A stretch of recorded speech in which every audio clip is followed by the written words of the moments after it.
नमस्कार विद्यार्थियों।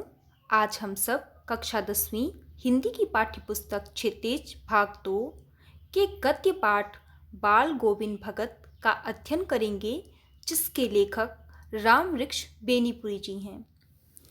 प्रस्तुत पाठ बाल गोविंद भगत रामवृक्ष बेनीपुरी कृत एक रेखा चित्र है, जिसमें लेखक ने एक ऐसे विलक्षण चरित्र के सरल हृदय का मार्मिक चित्रण किया है। ऐसा चरित्र मनुष्यता, लोक संस्कृति और सामूहिक चेतना का प्रतीक है। लेखक ने इस पाठ के माध्यम से ग्रामीण जीवन की सजीव झांकी को भी प्रस्तुत करने का प्रयास किया है। तो आइए इस रेखा चित्र का हम अध्ययन करते हैं। बाल गोविंद भगत पाठ में कई सामाजिक रूढ़ियों का प्रहार किया गया है। जैसे बाल गोविंद भगत ने अपने बेटे की मृत्यु के बाद दुखी न होते हुए खुशी मनाई और कहा कि यह आत्मा का परमात्मा से मिलन है, और उन्होंने अपनी पुत्र की मृत्यु के बाद अपनी पुत्र वधू को विवाह के लिए उसके मायके भेज दिया था। प्रस्तुत रेखा चित्र के माध्यम से रामवृक्ष बेनीपुरी जी ने रूढ़ियों पर प्रहार भी किया है। जैसे कि मृत्यु के बाद हम दुखी होते हैं, परंतु यहाँ बाल गोविंद भगत खुशी मनाते हुए दिखाई देते हैं, और उनका मानना था कि उनके पुत्र की आत्मा का परमात्मा से मिलन हो गया है। अतः दुखी होने के स्थान पर हमें खुश होना चाहिए। और जो रूढ़ियाँ हैं कि पुत्र की मृत्यु के बाद पुत्र वधू का विवाह नहीं हो सकता, उसे सती होना पड़ेगा या फिर आजीवन विधवा का जीवन जीना पड़ेगा, उन रूढ़ियों का भी खंडन करते हुए दिखाई देते हैं और पुत्र वधू का पुनर्विवाह करवाने का अपना विचार प्रस्तुत करते हैं। बाल गोविंद भगत मंझोले कद के गोरे चिट्टे आदमी थे। उनकी उम्र 60 वर्ष से ऊपर थी। बाल पक गए थे। वे लंबी दाढ़ी नहीं रखते थे और कपड़े बिल्कुल कम पहनते थे। कमर में लंगोटी पहनते और सिर पर कबीर पंथियों की सी कनपटी टोपी। सर्दियों में ऊपर से कंबल ओढ़ लेते। वे गृहस्थ होते हुए भी सही मायने में साधु थे। राइटर यहाँ कहना चाहता है, कवि यहाँ कहना चाहता है कि बाल गोविंद भगत भले ही एक गृहस्थ थे, उनके पुत्र वधू थी, परंतु वह व्यक्तित्व से एक साधु का जीवन जी रहे थे। वे बहुत कम कपड़े पहनते थे, सर पर कबीर पंथियों की सी टोपी पहनते थे, माथे पर राम नंदी चंदन का टीका और गले में तुलसी की जड़ों की बेडौल माला पहने रहते थे। उनका एक बेटा और पतोहू भी थे। वे कबीर को साहब मानते थे। साहब अर्थात ईश्वर, गॉड। किसी दूसरे की चीज़ नहीं छूते और ना बिना वजह झगड़ा करते थे। अब उनका व्यक्तित्व ऐसा था कि वह बिना किसी से पूछे दूसरे की चीज़ को हाथ नहीं लगाते थे, ना ही किसी से झगड़ा मोल लेते थे। उनके पास खेती बाड़ी थी तथा साफ सुथरा मकान था। उनके पास अपनी खेती थी और एक साफ सुथरा नीट एंड क्लियर होम था, घर था।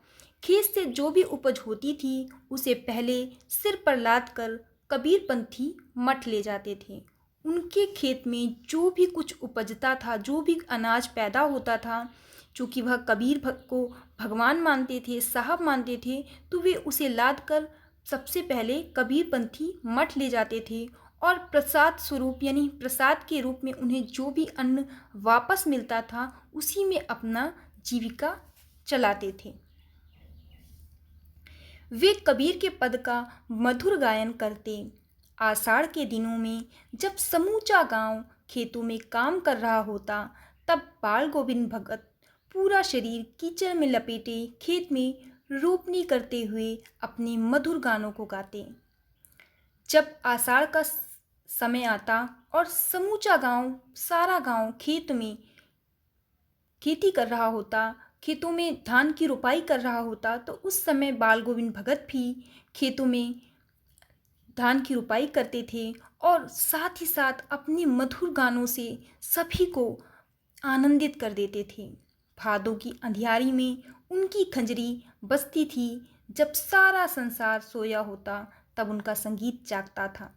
जब भादो मास की अंधियारी समय होता था उस समय भी वह जाग जाते थे प्रातःकाल और अपनी खंजड़ी बजाने लगते थे। जिस समय सारा संसार चैन की नींद सोया होता था उस समय उनका संगीत जाग रहा होता था। वे संगीत की मधुर ध्वनि पूरे वातावरण में फैला रहे होते थे। कार्तिक मास में उनकी प्रभातियां शुरू हो जाती थीं। जैसे ही कार्तिक का महीना आता था तो वे सुबह प्रातःकाल उठकर प्रभाती यानी प्रातःकाल गाया जाने वाला गीत, तो वो प्रातःकाल उठकर स्नान करने जाते थे और उसके पश्चात पोखर के एक ऊंचे स्थान पर बैठकर वो प्रभातियां गाया करते थे। वे अहले सुबह नदी को स्नान को जाते और लौटकर पोखर के ऊंचे भिंडे पर अपनी खंजरी लेकर बैठ जाते और अपना गाना शुरू कर देते। तो जब वह स्नान करके आते थे तो पोखर था तालाब के एक ऊंचे स्थान पर बैठकर वो अपनी खंजड़ी लेकर प्रभाती गाना प्रातःकाल गाया जाने वाला गीत शुरू कर देते थे। गर्मियों में अपने घर के आंगन में आसन जमा बैठते और जब गर्मी का सीज़न आता, गर्मी का मौसम आता तो ये अपने घर के आंगन में ही आसन जमा देते थे। उनकी संगीत साधना का चरमोत्कर्ष तब देखा गया जिस दिन उनका इकलौता बेटा मरा।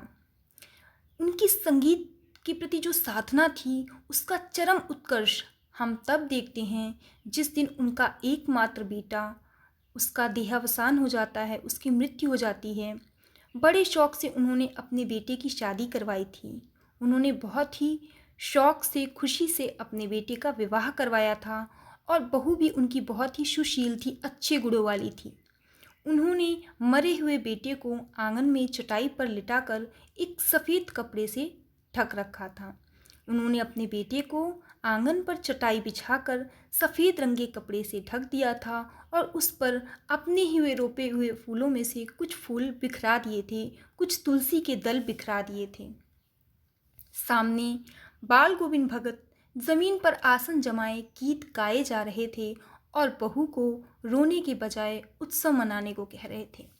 बाल गोविंद भगत रोने के स्थान पर वह गीत गा रहे थे और वह अपनी बहू को भी कहते हैं कि यह उत्सव मनाने का समय है क्योंकि आत्मा परमात्मा के पास चली गई है। उनके पुत्र की जो आत्मा थी, जो विरहनी थी, वह उस परमात्मा से मिल गई है। अतः ये आनंद की बात है, खुशी की बात है। अतः उत्सव मनाया जाना चाहिए। उन्होंने बेटे की चिता को आग भी बहू से दिलवाई। उन्होंने बच्चों, हमारे हिंदू धर्म में मान्यता है कि चिता को अग्नि देने का कार्य एक पुरुष ही कर सकता है, पर यहाँ भी बाल गोविंद भगत रूढ़ियों का खंडन करते हुए दिखाई देते हैं और अपनी पुत्र की चिता को अग्नि बहू के हाथों दिलवाते हैं। जैसे ही श्राद्ध की अवधि पूरी होती है, बहू के भाई को बुलाकर उसके दूसरे विवाह करने का आदेश दे देते हैं। जैसे ही श्राद्ध कर्म, उनके पुत्र का जो श्राद्ध क्रम होता है वो समाप्त हो जाता है तो वह बहू के भाई को बुलाते हैं और उसका दूसरा विवाह करने का आदेश देते हैं। बहू जाना नहीं चाहती थी, साथ रह उनकी सेवा करना चाहती थी, परंतु बाल गोविंद के आगे उसकी एक न चली। उन्होंने दलील दी, अगर वो नहीं गई तो वे घर छोड़कर चले जाएंगे। तो बच्चों, वह इतने साधु व्यक्ति थे कि पुत्र की मृत्यु के बाद वह पुत्रवधू की दूसरे विवाह का आदेश देते हैं और जब वह नहीं जाना चाहती तो वो कहते हैं कि यदि तुम नहीं जाओगी तो मैं यह घर छोड़कर चला जाऊंगा। इस वजह से उनकी बहू को अपने मायके वापस जाना पड़ता है। बाल गोविंद भगत की मृत्यु भी उनकी ही अनुरूप हुई। वे हर वर्ष गंगा स्नान को जाते थे। गंगा 30 कोस दूर पड़ती थी, फिर भी वे पैदल ही जाते, घर से खाकर निकलते तथा वापस आकर खाते थे। बाकी दिन उपवास पर, किंतु अब उनका शरीर बूढ़ा हो चुका था। इस बार लौटे तो तबीयत खराब हो चुकी थी। अब बाल गोविंद भगत की मृत्यु भी उन्हीं की अनुरूप हुई, साधुत्व के अनुरूप ही। वे हर वर्ष जब गंगा स्नान करने जाते थे, गंगा जी उनके घर से 30 कोस दूर थीं। उन्हें पैदल ही जाना पड़ता था और वे बाहर का कोई भी अन्न ग्रहण नहीं करते थे। तो घर से ही खाकर जाते थे और घर पर ही वापस आकर खाते थे। तो बाकी दिन उनका फास्ट चलता था, व्रत चलता था, उपवास चलता था। तो इस अब चूंकि उनका शरीर बूढ़ा हो चुका था, पर उनके अंदर जोश एक युवावस्था वाला था। तो इस बार जब उनकी तबीयत खराब हुई तो भी उन्होंने अपना नेम व्रत नहीं छोड़ा। उनकी तबीयत कुछ सही नहीं थी, फिर भी वे अपने जो नियमों का क्रमानुसार पालन करते थे, वही पुरानी दिनचर्या शुरू कर दी उन्होंने। लोगों ने मना किया परंतु वे टस से मस न हुए। एक दिन संध्या में गाना गाया परंतु भोर में किसी ने गीत नहीं सुना। जाकर देखा तो पता चला बाल गोविंद भगत नहीं रहे। वे संध्या के दिन प्रतिदिन गाना गाते थे, अपने नियमों का पालन करते थे। लोगों के मना करने पर भी वह यह बात नहीं मानते और अपने नियमों का, अपनी दिनचर्या का पालन करते रहते हैं। एक दिन संध्या के समय, शाम के समय वो गाना गाते हैं, परंतु भोर में, सुबह के समय किसी को उनका गीत नहीं सुनाई देता। जब लोग जाकर देखते हैं तो पता चलता है कि बाल गोविंद भगत नहीं रहे, उनका देहावसान हो गया है, उन्होंने शरीर त्याग दिया है। प्रस्तुत रेखा चित्र के माध्यम से कवि ने यह संदेश देना चाहा है कि साधुत्व हमारे व्यक्तित्व से होता है, न कि हमारी वेशभूषा से। जो व्यक्ति सही मायने में साधु है वह गृहस्थ होकर भी अपने उस दिनचर्या को सतर्कता से अपने जीवन में उतार सकता है। उसके लिए वैसी वेशभूषा धारण करने की कोई आवश्यकता नहीं होती है। आशा है कि आपको यह पाठ समझ में आया होगा। इसी के साथ